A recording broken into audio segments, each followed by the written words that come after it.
رب العالمين والصلاة والسلام على أشرف الأنبياء والمرسلين سيدنا ومولانا محمد وعلى آله وأصحابه أجمعين. السلام عليكم ورحمة الله وبركاته. Muslimin muslimat yang dirahmati Allah Subhanahu wa taala, alhamdulillah kita masih dipanjangkan umur oleh Allah Subhanahu wa taala, berada di dalam keadaan yang sihat, berada di dalam bulan yang penuh barakah. Masih lagi kita diberi kesempatan ini oleh Allah Subhanahu wa taala untuk saat-saat akhir. 10 yang akhir ini dijanjikan oleh Allah Subhanahu wa taala melalui lisan Nabi sallallahu alaihi wasallam bahawa dilepaskan daripada api neraka. Baik. Pada malam ni saya nak bawa sebuah hadis yang diriwayatkan daripada Mahmud bin Ar-Rabi'. Seorang sahabat Nabi bernama Mahmud bin Ar-Rabi', katanya, aku pergi jumpa Itban bin Malik di Madinah. Itban bin Malik adalah sahabat Nabi yang berasal daripada Madinah, orang Ansar. Kenapa Mahmud bin Ar-Rabi' ni nak pergi jumpa Itban? Sebab dia nak dapatkan hadis-hadis daripada Nabi SAW. Orang di zaman Nabi, sahabat-sahabat mereka sangat bertungkus lumus nak dapatkan hadis. Walaupun mereka hidup sezaman dengan Nabi, mereka boleh dapat hadis tu depan mata mereka, direct dapat daripada Nabi. Tetapi tak cukup sekadar itu, mereka pergi cari lagi hadis-hadis melalui sahabat-sahabat yang lain, yang mungkin mereka tak dengar, yang sahabat lain dengar. Itu semangat yang ada kepada para sahabat, nak cari hadis, nak tahu apa yang berlaku di sekitar Nabi SAW melalui sahabat-sahabat yang lain. Begitu juga dengan tabi'in, tabi'in, Imam Bukhari, Imam Muslim, Al-Baihaqi dan lain-lain. Ulama hadis mereka merantau ribuan batu, ribuan kilometer semata-mata nak cari hadis. Kita hari ini tak payah pakai kederat, tak payah pakai perlu apa, tak payah duit pun tak payah, dapat internet tu free. Pakai jari je, pakai jari download ni kitab berlambak-lambak. Kalau golongan ustaz ni, dia ada satu maktabah syamilah, kalau tuan-tuan biasa dengar. Dalam tu berpuluh-puluh kitab dia ada, boleh rujuk. Tak payah pergi merantau jauh-jauh. Bahkan kita ni yang dia ada Facebook ni, kadang-kadang sahabat-sahabat kita ni salilah hadis 1-2 bagi kat kita supaya tengok. Tapi apa yang kita buat? Jumpa hadis cepat-cepat sikit. Ni perangai kita. Tu kita heran tu. Kalau dia bagi tahu dalam Facebook tu menu, okey nak masak untuk Ramadan ni, ayam pocik sekian-sekian menu, baca satu-satu. Mai bawah hadis bulan Ramadan, cepat-cepat sikit. Ni perangai kita. Ni silap. Sepatutnya kita lebih bersemangat. Bila jumpa hadis tu, ini aku nak kena baca, nak faham, nak komen, nak like. Ni perangai kita yang sepatutnya kita kena ada. Jadi Mahmud bin Ar-Rabi' ni dia pergi jumpa Itban bin Malik di Madinah, nak dapatkan hadis Nabi SAW. Lalu Itban bin Malik dia cerita satu hadis yang dia cukup popular bagi dia. Satu hadis yang dia akan ingat sampai bila-bila. Dia kata apa? Itban bin Malik dia kata, satu hari aku ini kena penyakit mataku jadi rabun. Satu penyakit kena pada mataku tak boleh nampak jauh. Lagi pula keadaan di Madinah ni, bila hujan, kat kawasan rumah aku ni, bila hujan saja dia naik banjir. Lalu dia tak boleh nak keluar pergi ke masjid, nak sembahyang sunat di masjid. Masjid dia nak pergi tu sebab apa? Yang pertama dapat pahala, yang kedua tempat Nabi sembahyang. Bila dia pergi tempat Nabi sembahyang, dia dapat berkat di sana. Tapi dalam keadaan mata dia tak berapa nampak, dalam keadaan banjir dekat kawasan rumah dia. Lalu aku jemput, aku minta satu orang member aku pergi jumpa Nabi, suruh Nabi main semayang dekat rumah aku. Uthman bin Malik minta Nabi main semayang dekat rumah dia. Sebab apa? Baik, yang kedua kita nak belajar dekat sini, iaitu Uthman bin Malik nak dapat berkat daripada Nabi SAW. Sebab itu dia minta Nabi main semayang dekat rumah dia. Tempat Nabi semayang tu dia akan buat satu musalla, satu tempat semayang khusus. Semayang apa? Semayang sunat dekat rumah dia.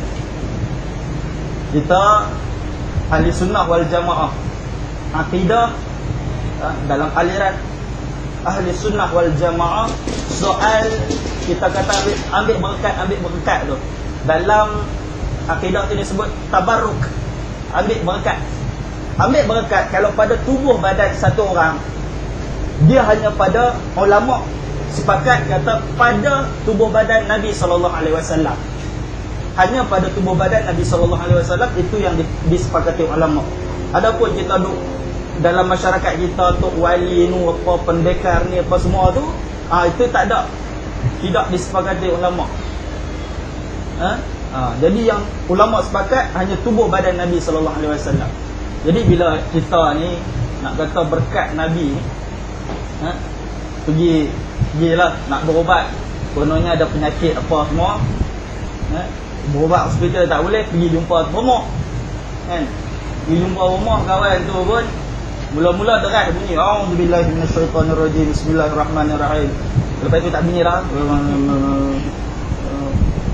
Panglima hitam, Syekh Qadir, ada keluar Panglima hitam sekali, Syekh Qadir sekali. Kalau jenis tuk bomoh lagu tu, bagi salam, assalamualaikum, balik buang. Sebab dia ambil berkat pada orang yang salah, pada orang yang salah. Ambil berkat ni bila kita dengan barakah Nabi SAW.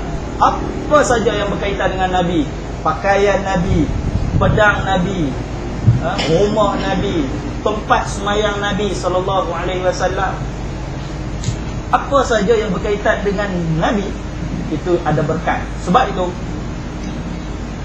dekat Madinah kalau kita pernah pergi, tuan-tuan akan pergi masuk dalam Masjid Nabawi itu, tuan-tuan akan jumpa satu tempat yang dipanggil Raudhah dalam masjid tu. Tanda dia ada kapet merah dekat situ. Dia kecil dia dekat situ. Ada mimbar Nabi, mihrab Nabi, lepas tu makam Nabi. Baik, dekat mihrab Nabi tu, belakang, betul-betul belakang tempat imam, ada saf yang pertama makmum semayang, betul-betul bertepatan dengan belakang imam itu tempat Nabi selalu semayang sunat. Di situ ada berkat. Di situ ada berkat. Sebab itu Imam Malik bin Anas, ulama Imam Madhab Maliki, nama dia Malik bin Anas, dia selalu semayang di situ. Orang dia kan, dia duduk mengajar ke anak murid dia, dia kata kalau hang semayang dekat satu tempat ni, hang pergi semayang kat tempat lain, pergi semayang lagi kat tempat lain, pergi baca Quran tempat lain, tak pergi zikir tempat lain. Sebab apa? Sebab tanah yang kita duduk untuk kita buat ibadat itu akan jadi saksi kita di hari akhirat. Tapi anak murid tengok tu guru dia duduk tempat tu saja, tak berubah di mana. Anak murid dia tanya, tuan guru, kenapa kamu duduk kat sini ya, sedangkan kamu minta kami pergi merata-rata untuk kami semayang? Dia tanya anak murid, ini tempat ini adalah tempat Nabi SAW selalu semayang sunat, jadi aku pajak siap-siap, hampa tak boleh main, aku seorang ada itu. Sebab apa? Nak ambil berkat Nabi SAW. Sebab itu kadang apa kita pergi Mekah, dia travel di Madinah tu, kita pergi haji ke umrah lah, dia travel di Madinah, dia akan lalu di Masjid Qiblatain, tempat Nabi semayang. Ketika itu turun wahyu untuk dia berubah tempat, berubah arah kiblat daripada Masjidil Aqsa berubah ke Masjidil Haram. Jadi ada apa orang yang duk bawa haji ni, dia tak berhenti kat situ, dia nak pergi cepat, kan? Tapi kita bila sampai di Masjid Qiblatain, minta dia berhenti Kena minta, pakat-pakat minta dia berhenti. Dia selalunya tak mau berhenti. Sebab apa tu? Nak kejar pasar tamar, nak pergi apa, orang panggil apa, kebun tamar, kan, pasar-pasar tamar. Minta dia berhenti, turun di Masjid Qiblatain, masuk semayang, baru boleh rasa ada feel, yang mana Nabi tengah semayang. Ketika itu semayang siang, Zuhur ke Asar ke tak tahu, ulama bercanggah pendapat. Ada yang kata Zuhur, ada yang kata Asar. Masa itu Allah turunkan perintah supaya alih arah kiblat ke Masjidil Haram. Jadi bila masuk semayang kat situ, jangan pergi turun dekat gambar tu, dekat gambar naik itu karut lah. Masuk semayang baru kita ada rasa, ada berkat kita nak ambil daripada tempat Nabi semayang di Masjid Qiblatain tu. Baik. Jadi ini soal tabarruk. Selain daripada Nabi, itu cerita panjang. Sebab apa? Sayyidina Abu Bakar tak pernah claim diri dia ada berkat. Ni kita kata, oh dia ni sekian, Tok Wali ni ada berkat, mu ada berkat, ni ada berkat. Sayyidina Abu Bakar, orang yang paling dekat dengan Nabi, mertua Nabi, nampak mertua Nabi, pun tak claim dia ada berkat. Sayyidina Umar Al-Khattab, dia lalu, syaitan lari, takut pada Sayyidina Umar, dia tak claim dia ada berkat. Sayyidina Ali, Sayyidina Osman, semua tak claim dia ada berkat, walaupun mereka betul-betul dekat dengan Nabi SAW. Ni kita nak pergi ambil orang-orang ni nak ambil berkat, tak ada. Yang kita kena yakin dalam ahli sunnah wal jamaah hanya Nabi SAW.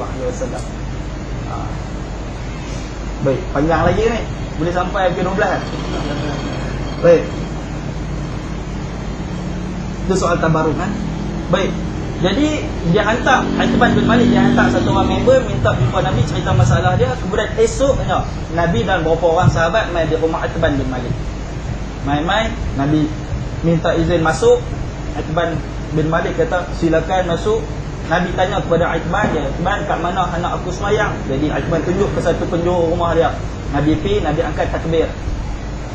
Nabi pi, Nabi angkat takbir. Kemudian sahabat mai duduk belakang Nabi buat saf, angkat takbir bersama Rasulullah SAW. Ketika itu dalam hadis ini tak cerita semayang apa, tak cerita. Tetapi ulama dia cek balik hadis ini wurud, asbabul wurud hadis ini ketika matahari tengah naik tinggi. Maknanya semayang ketika itu adalah semayang duha. Kemungkinan besar semayang duha. Jadi ini juga menjadi dalil kepada kita bahawa semayang duha boleh dibuat secara berjamaah. Sebab apa? Sebab daripada hadis ini Nabi angkat takbir, sahabat ikut ke belakang. Baik. Kemudian tengah Nabi duduk semayang tu, orang kampung ni duduk dengar Nabi mai. Nabi mai tu, pakat mai, seorang, tak tahu ramai. Rumah Iqbal ni, kita ni bukan kata Nabi, YB mai pun ramai dah. Kan? Tak sampai Nabi lagi, baru YB mai pun ramai dah. Ini Nabi mai rumah Iqbal, pakat mai lah. Dah ramai tu, 2 orang, 3 orang, tak apalah, duk sembang aku. Mai 10 orang, 20 orang, 30 orang, dia sembang mampu dah. Mula nak sembang mampu. Ada pula seorang tu pergi tanya, saja-saja dia pergi tanya. Nabi duduk tengah semayang lagi. Dia pergi tanya ni, mana Malik bin Dukhsyum? Jalil ada, Zul ada, Sa'ad ada, mana Malik bin Dukhsyum? Tak nampak ni. Jadi seorang pula lagi pergi tambah ni kira ni jenis haji nak motor lah kan, dia suka pergi tambah. I ingat Malik bin Dukhsyum nak mai. Dia ni jenis munafik. I ingat Nabi nak mai rumah Iqbal, dia nak mai. Dia tu bukan cinta Allah dan Rasul. Tambah sedap, menyedap haji nak motor ni kawan ni. Tambah. Jadi Nabi duduk tengah semayang tu, Nabi dengar mereka duduk cakap kuat. Mereka cakap tu kuat sebab apa? Sebab mereka nak Nabi dalam semayang tu mendoakan kebinasaan kepada Malik bin Dukhsyum. Mereka tak suka kepada Malik bin Dukhsyum. Baik. Jadi bila Nabi habis semayang, Nabi pergi tegur mereka. Nabi pergi tegur pada para sahabat tadi. Dia tanya, yang apa cakap Malik bin Dukhsyum ni munafik, kenapa? Kami duk tengok pelik dia kata. Malik bin Dukhsyum ni dia pelik daripada orang lain. Nabi kata tak boleh lagu tu. Hampa tak besar dengar ke Malik bin Dukhsyum ni dia ucap kalimah syahadah, dia ucap la ilaha illallah. Kami tahu dia ucap la ilaha illallah, sahabat kata. Tapi dia ni ucap ni sekadar kat mulut ya. Bukan dengan hati dia. Oh, sedap. Nak perbetul juga tu depa tu. Jadi Nabi kata, hak tu aku tak tahulah Pak munafik ni. Tetapi barang siapa yang ucapkan, Nabi kata barang siapa yang ucapkan kalimah la ilaha illallah, maka baginya pelepasan daripada api neraka. Ataupun dengan kata lain, bahasa kita, confirm dia masuk syurga.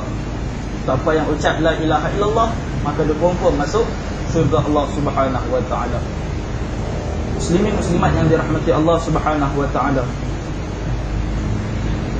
daripada hadis ini Nabi larang kepada kita nak cakap, nak tunding jari kawan tu munafik, hantarlah kawan ni munafik, kawan tu jenis Nabi tak bagi walaupun kita tahu dia macam tu, tapi dia tak tunjuk depan-depan kita kan. Mungkin kita tahu rahsia-rahsia dia, tetapi tak boleh kita kata dia ni kawan ni munafik bos, semua tak boleh.